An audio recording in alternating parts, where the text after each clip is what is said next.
Kung mapapanood mo tong video na ito, ay syempre, interesado ka sa isang Toyota Hilux 2.8 GR Sport. Bakit hindi nga pala GRS na ang tawag nga pala dito? Recently kasi, nagkaroon kasi ng recall yung Toyota Motor Philippines na sinasabi.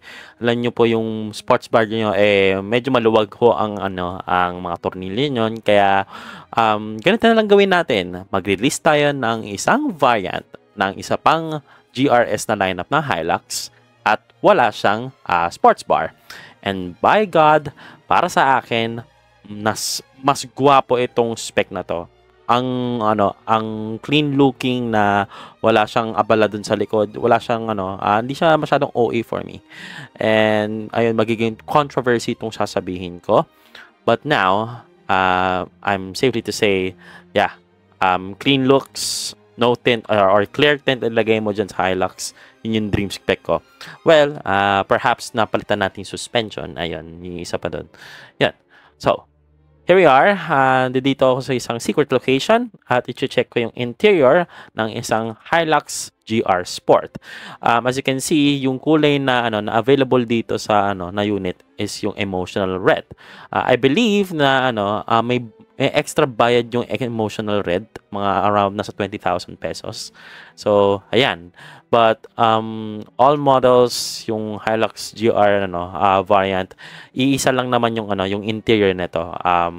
Gamusa yung seats, tapos mga black trimmings. Ayan, yung hidden cup holders na dinidisplay ko ngayon dito.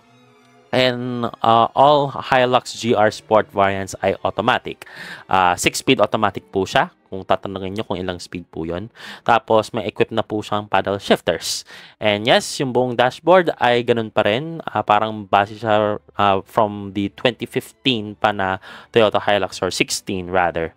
Tapos, ayan. And then, as you can see, may mga yung classic bluish tint doon sa may windshield. Tapos, yung interior lighting natin is, pa rin, halogen. The bright yellow halogen. Tapos, syempre, it has all the, the bells and whistles na rin. The airbags, traction control system, ABS. Tapos, ayun, may mga GR badging pa dito sa headrest. Good touch with that one. And then, white stitching yung ginawa nila dito sa seats. That's may leather part. But, when it comes to the passenger side, completely manual yung natin, yung adjustment ng upuan. Yan. So, some other people would actually maglagay pa ng accessories dito, katulad ng new tires. Well, that's not an accessories. Window visor, but auxiliary lights rather dun sa front bumper, or iba pa nga masaselan like maglagay ka pa ng extra bumper, yung malaking bakal na nilalagay mo sa harap. But ayun, that is for the observation ko lang naman sa mga customers of a Hilux GR Sport here in the Philippines. Now, as I climb in dun sa likod, well, I didn't climb in. Meron tayong storage dun sa likod ng seat, tapos may hook dun sa likod ng seat. Tapos meron rin tayong air conditioning doon sa sa may center console sa likod nun for added comfortability and syempre practicality na rin.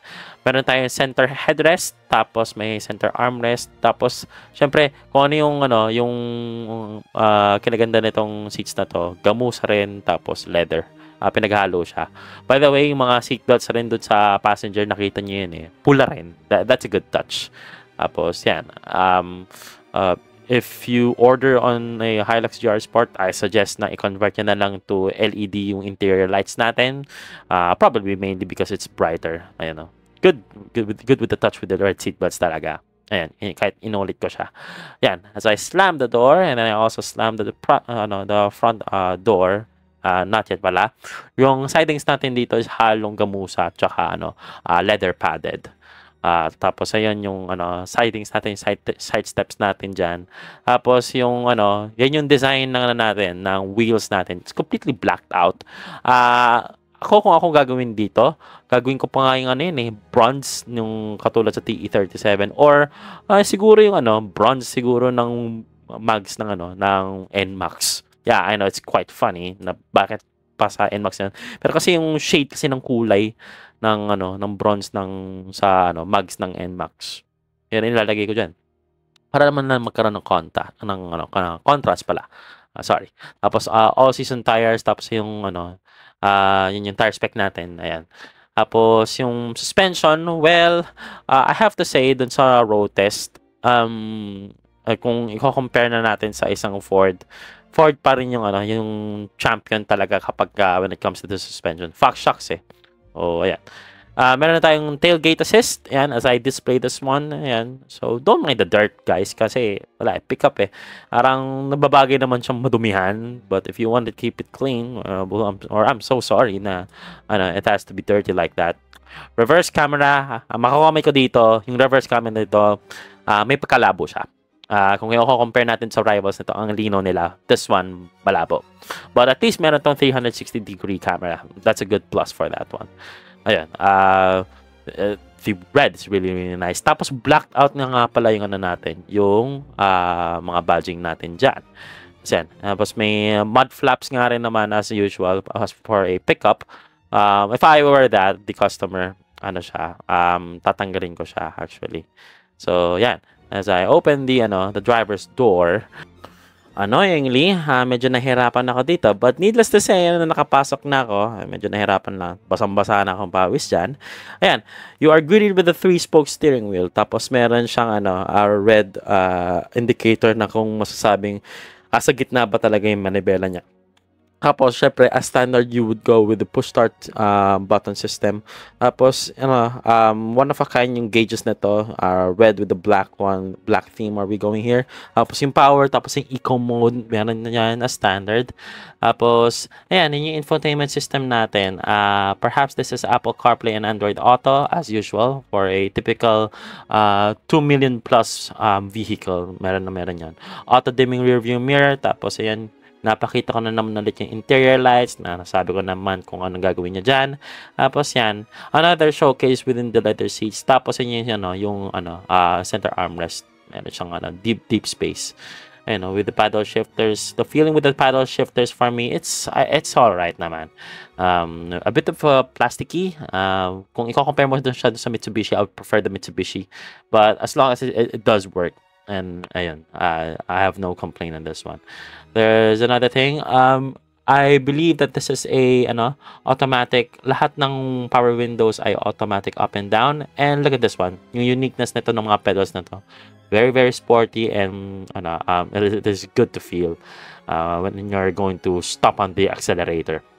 Okay. Mga sinusubukan ko na lang dito yung mga hazard switch, tapos yung mga headlights, and by the way, ito yung 4-wheel drive, syempre, transfer case. Meron rin tong hill descent assist, tapos di mawawalan to ng diff lock. Yan. Tapos dump nga pala yung natin, mga glove box natin. Tapos yung, alam ko yung glove box doon sa taas, parang air condition pa nga yan eh. Tapos yan, may mga tweeters pa tayo at speakers, mga mid-range speakers. Walang sinabi na brand kung ano yung nilagay dito sa GR Sport, kung anong brand ng speakers. But you can obviously upgrade this one sa mga local shops. And ito na nga yung 2.8 liter na and diesel engine, the legendary 1JD FTV. Since this is a fully upgraded intercoolers, in turbos, in tune up niyan, nasa around 224 brake horsepower kung di ako nagkakamali. And yan, ito yung amount of torque na yan na sinaksak dyan sa sasakyan na yan.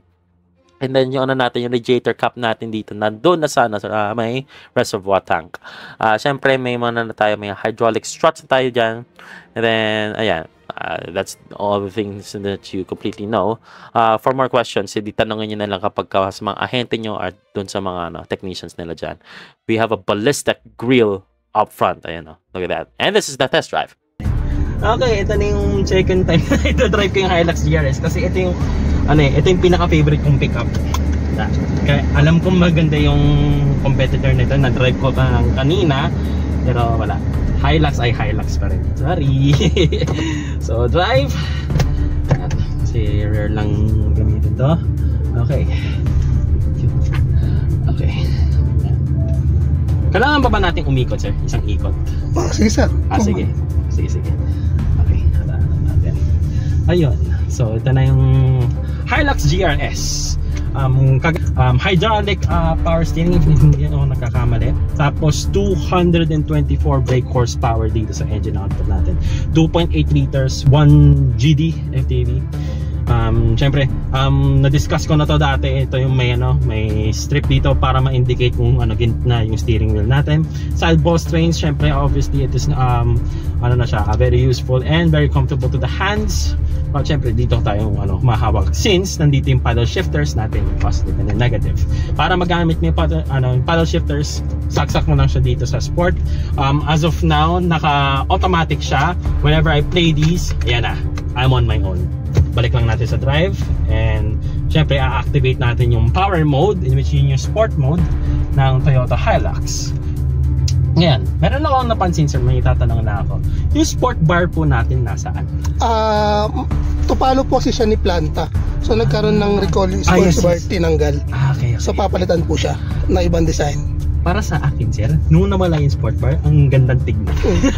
Good look, clean look lang naman siya. Wala siyang window visors, wala siyang tint, tapos pula, lagay mo ng TE37, Bok Racing, tapos medyo pagpalitan na natin suspension. Yun na yung pag ako mag-o-order ng Hilux GRS. Ay, tapos meron pa kasi sinasabi na parang iba na yung pangalan. Somehow ngayon, iba yung pangalan, Hilux GR Sport. Dalawa siya, sir, isang Hilux GRS tsaka GR Sports. Yung GR Sports, ang alam ko siya yung wala ng talagang sports bar sa likod. So this is the one. Yes. Ito na yan, Hilux GR Sport. Okay. But I don't know kung ito yung exact model unit ng Drive ko nung May. But sige, assume na natin kung ito magiging makukuha niya pag Hilux GR Sport. Pag GRS, yun yung may sports bar. Yes. Okay. Para ma-clarify natin. Sir, may yung price po nitong sasakyan na ito. Ay, sige. Bigyan mo yung sir sa entrance guard kasi tayo pa nakalabas. Right. Full automatic up and down yung windows natin. Right. Okay, sige ate, sa'yo mo yan. Okay. Bali sir, yung top of the line natin, 2,192,000. That's quite cheap. Yes. Okay. Nice. Okay. Sir, ulit. Thank you, sir. Thank you. So, right tayo. I think alam ko na yung ruta natin. Kanan, tapos sa may stoplight, papuntang Tulay kaliwa, tapos U-turn dun sa may Senate. Then, pabalik, kaliwa, kanan. Okay. Yan lang yung ruta natin. Okay, so, yan. I had the choice naman na hindi ko na i-drive yung Hilux GR Sport na. And decide ko na nang iuwi. Pero, syempre, Toyota lover ako. Pasok ko pa sa Ford. Tapos yan. Then,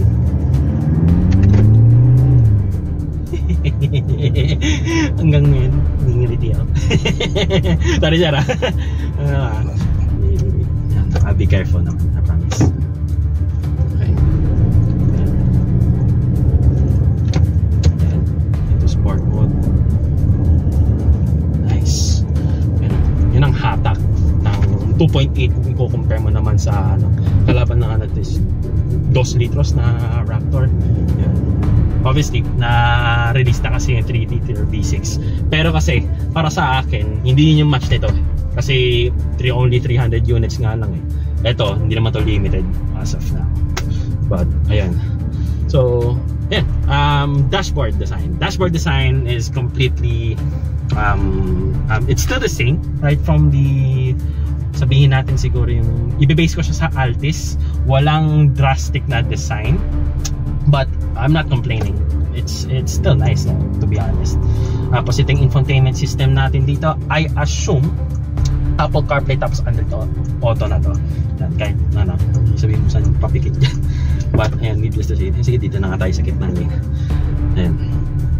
Then visibility natin at front, ayos naman. Hindi siya, wala masyadong blind spots or anything else. Ito nga pala guys yung key. Meron lang siyang mga stickers na dito. O dyan, yun yung key to my dream. Lagay natin, ay ito pa yung name ni sir. Yan, ito pa yung calling card. Yan, syempre, ilagay ko na rin sa video.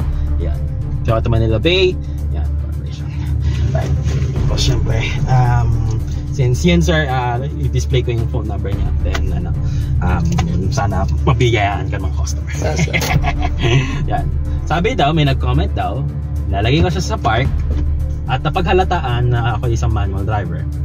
Para masagot sa inyo, totoo yun. Manual driver ako, yan. Ayaw ko kung they'll take it negatively, but ayun, totoo naman. Diba kasi nilalagay niya na sa neutral eh. Yan, neutral. Neutral drive, neutral drive.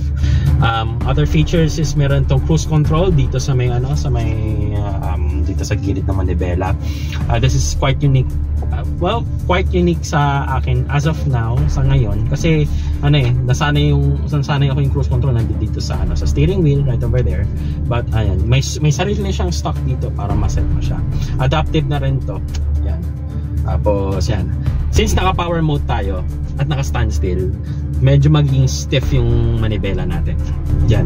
Walang problema yun kasi may mas tawag dito, yung mas control mo yung buong steering. Yan.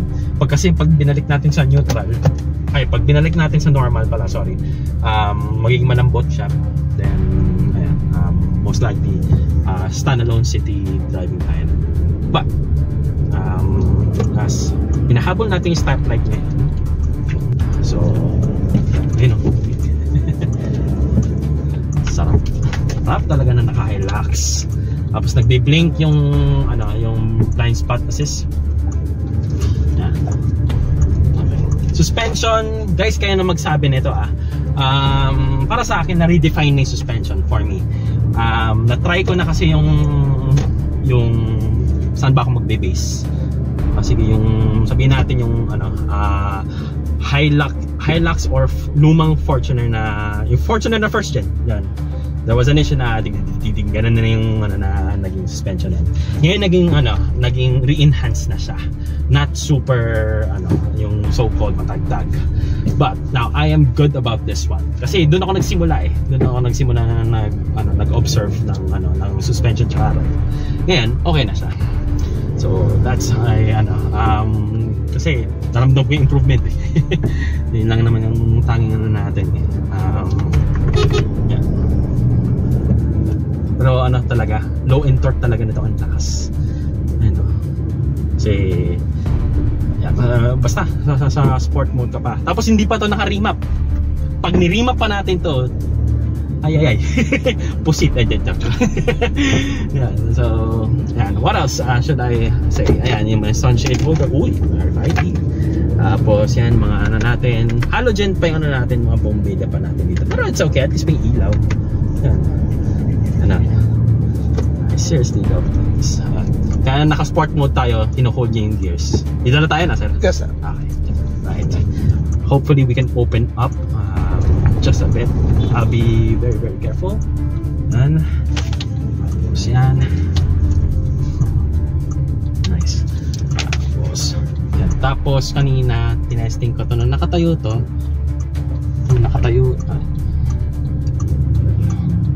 ayan, papasok na po. Pumreno kayo please. Yan. Let's go. Nice.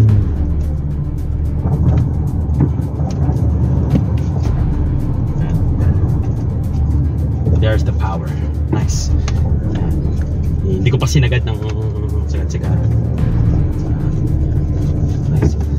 And torque obviously kicks in.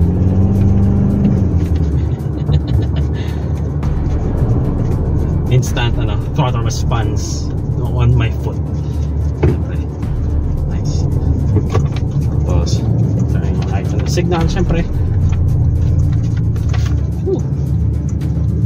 Okay, what an experience. Ang oras na, mag-3:30 na. Yeah, what a beautiful day we having. Hindi siya maulan, hindi siya mainit. Ayan. Ayan, yung sunset. Oops.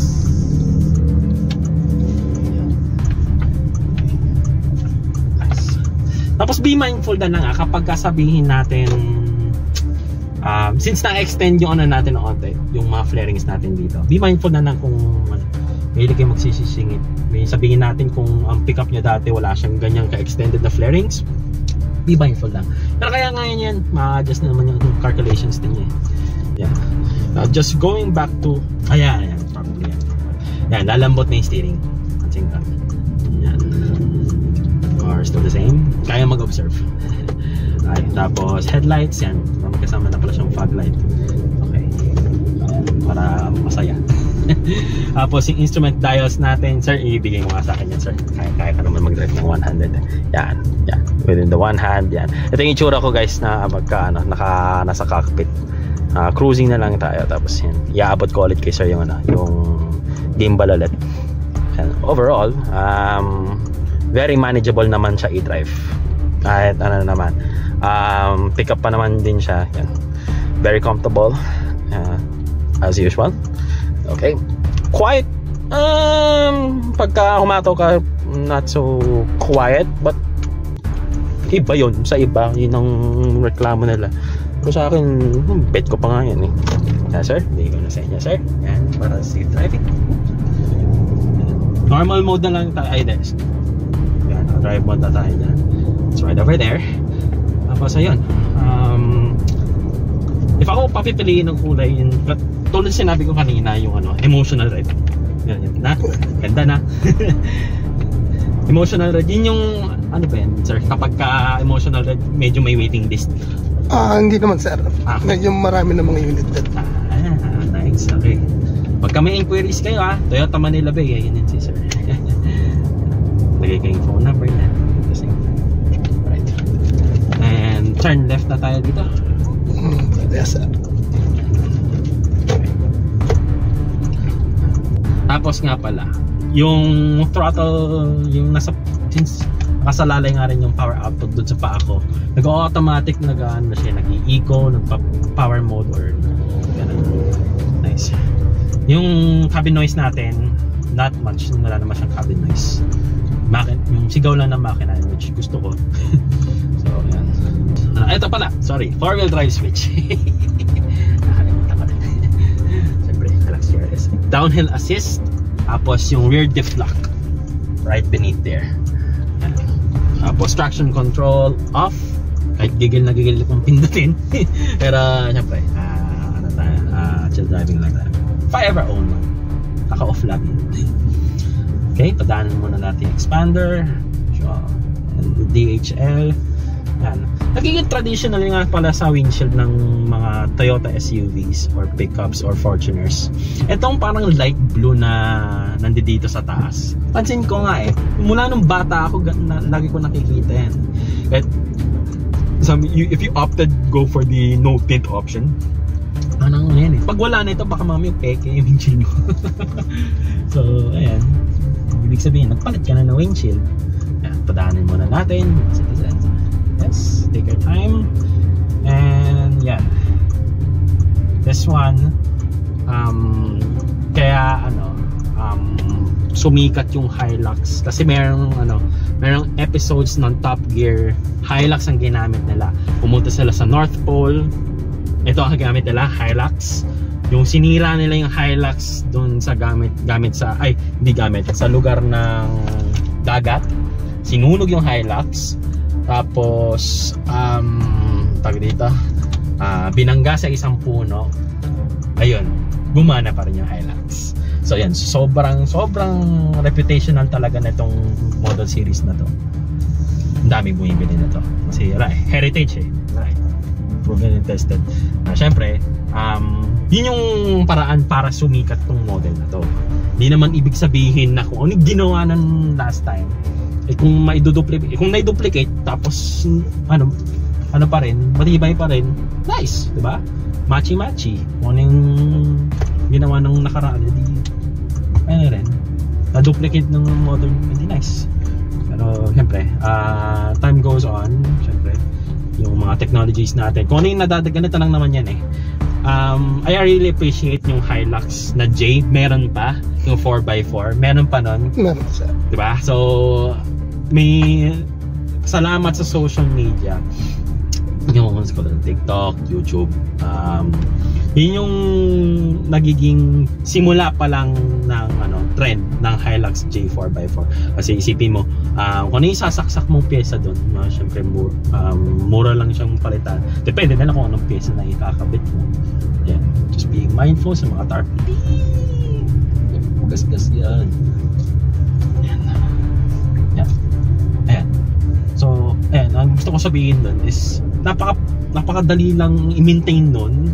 Tapos wala masyadong masisirang pyesa kasi hindi naman siyang cruise control, wala naman siyang lane keep assist or any technologies doon.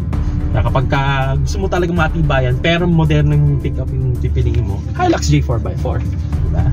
But this one, syempre, all the bells and whistles, you have the flex, you have the money, ito pipiliin mo. Syempre, needless to say, yung talaga na-release nila dito, sabi ko, nainggit ako kasi wala ako sa press launch nito, itong release nito. Sabi ko, finally, Toyota has answered dun sa power rating ng... Kasi laging pinaprioritize na Toyota yung reliability. Ngayon, kumagat na sila sa lakas. Ay, salamat. Ayan, kaya, ayan, para sa competition, naglalabanan na talaga sila. Balik natin sa auto. And syempre ito yung hazard switch natin para maging alam mo, professional eh. Sir, okay lang ba akong mag-atas doon sana? Sige ba? Okay lang ba? Okay. So papasok natin para matesting natin reverse camera. Hindi ako nagkakamali, meron ito 360 camera. Okay. So yan. Pagbigyan na muna. Ay! Hindi ko alam kung saan po patatay. Para may ipo ka pa lang, pagbigyan mo na natin itong wild track. Nakatsumignal na kanina. Okay. Yan. Ayan, ito pa rin yung 360 camera. So, yan. Yan. Sorry. Okay. Wala. Alright.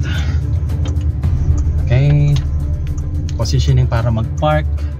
Ayan yan. Into reverse. 6-speed automatic transmission nga pala tayo dito. Very traditionalist. Hindi mo na kailangan ng mas marami pa. Yan. Yan. Reversing. At syempre magbibip yan ng mabilisan pagka malapit na yung objects. Yan. Okay, marunong pa ako mag-park ng pickup. Okay, yes.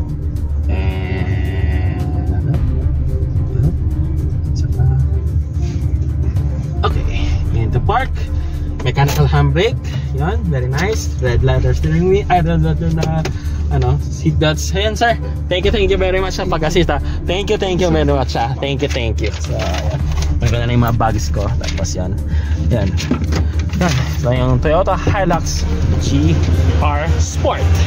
Ayan lang, maraming salamat. Thank you very much everyone for watching. I hope you like this content. And yan, like, comment, share, and subscribe guys. And I'll see you on to the next one. Peace, and thank you, and goodbye.